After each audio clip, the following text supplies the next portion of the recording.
ഓർമ്മകളിൽ മായാത്ത നോവായി ഈ നടിമാർ. ആദ്യ സിനിമയിൽ തന്നെ തൻ്റെ അഭിനയ മികവ് തെളിയിച്ച മലയാള ചലച്ചിത്ര താരമാണ് മോനിഷ. സ്കൂൾ വിദ്യാർത്ഥിയായിരിക്കെ സിനിമയിൽ വന്ന മോനിഷ കേവലം 6 വർഷം മാത്രം നീണ്ടുനിന്ന സിനിമാ ജീവിതത്തിനിടെ തന്നെ സൈക്കോളജിയിൽ ബിരുദം നേടുകയും ചെയ്തു. കുടുംബ സുഹൃത്തായിരുന്ന MT വാസുദേവൻ നായരാണ് മോനിഷയിലെ അഭിനേത്രിയെ കണ്ടെടുക്കുന്നത്. അദ്ദേഹം തിരക്കഥ എഴുതി ഹരിഹരൻ സംവിധാനം ചെയ്ത നക്ഷത്രങ്ങളിലൂടെയായിരുന്നു മോനിഷയുടെ രംഗപ്രവേശം. 10ഓളം മലയാള സിനിമകളിലും തമിഴ് സിനിമകളിലും അഭിനയിച്ചിട്ടുണ്ട്. ചെപ്പടി വിദ്യയുടെ ഷൂട്ടിംഗ് കഴിഞ്ഞ് കാറിൽ മടങ്ങുകയായിരുന്ന മോനിഷയും അമ്മ ശ്രീദേവി ഉണ്ണിയും ചേർത്തലയ്ക്കടുത്ത് ഒരു വാഹനാപകടത്തിൽപ്പെടുകയും അമ്മ പരിക്കുകളോടെ രക്ഷപ്പെടുകയും മോനിഷ സംഭവ സ്ഥലത്ത് വെച്ച് തന്നെ മരണപ്പെടുകയും ചെയ്തു.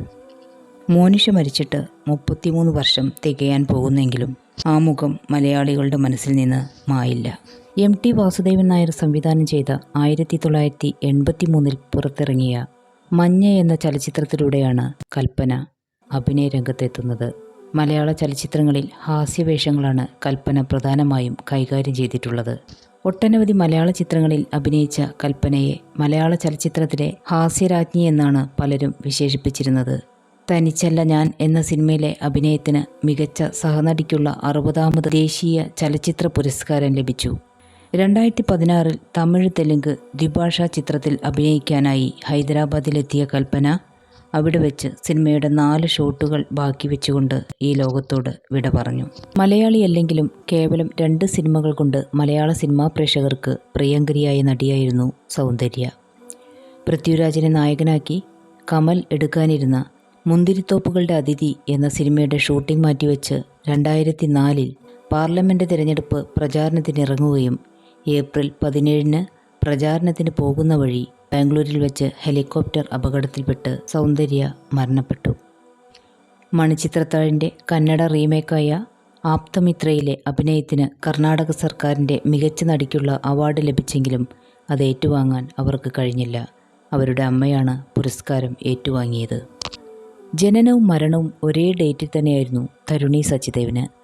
ഇന്ത്യൻ ചലച്ചിത്ര പരസ്യ ബാലതാരമായിരുന്ന തരുണി സച്ചിദേവ് വിനയൻ സംവിധാനം ചെയ്ത വെള്ളി നക്ഷത്രം, സത്യം എന്നീ സിനിമകളിലൂടെയാണ് മലയാളികൾക്ക് പ്രിയപ്പെട്ടവളായത്. തൻ്റെ 14ാം ജന്മദിനത്തിൽ അമ്മയോടൊപ്പം തീർത്ഥാടനത്തിന് പോയ തരുണി 2012 മെയ് 14 നേപ്പാളിൽ വെച്ചുണ്ടായ വിമാനാപകടത്തിൽപ്പെട്ട് അകാലത്തിൽ പൊലിഞ്ഞുപോയി. സുബി സുരേഷിൻ്റെ മരണവും മലയാളികൾക്ക് പെട്ടെന്ന് ഉൾക്കൊള്ളാൻ പറ്റുന്ന ഒന്നായിരുന്നില്ല. ഒരു മലയാളി നടി എന്നതിലുപരി ടെലിവിഷൻ അവതാരകയും ഹാസ്യ നടിയും കൂടിയായിരുന്നു. സ്റ്റേജ് ഷോകളിൽ നിറസാന്നിധ്യമായിരുന്ന സുബി എല്ലാ തലങ്ങളിലും മികച്ച പ്രകടനം തന്നെയാണ് കാഴ്ചവെച്ചിരുന്നത്. ഒട്ടേറെ സിനിമകളിലും സീരിയലുകളിലും വേഷമിട്ട സുബി സുരേഷ് ടെലിവിഷൻ ഷോകളിലൂടെ ഏറെ ശ്രദ്ധയാകർഷിച്ചു. 2023 ഫെബ്രുവരി 22 കരൾ രോഗത്തെ തുടർന്ന് കൊച്ചിയിലെ രാജഗിരി ആശുപത്രിയിൽ വെച്ച് ഈ ലോകത്തോട് സുബിയും വിട പറഞ്ഞു.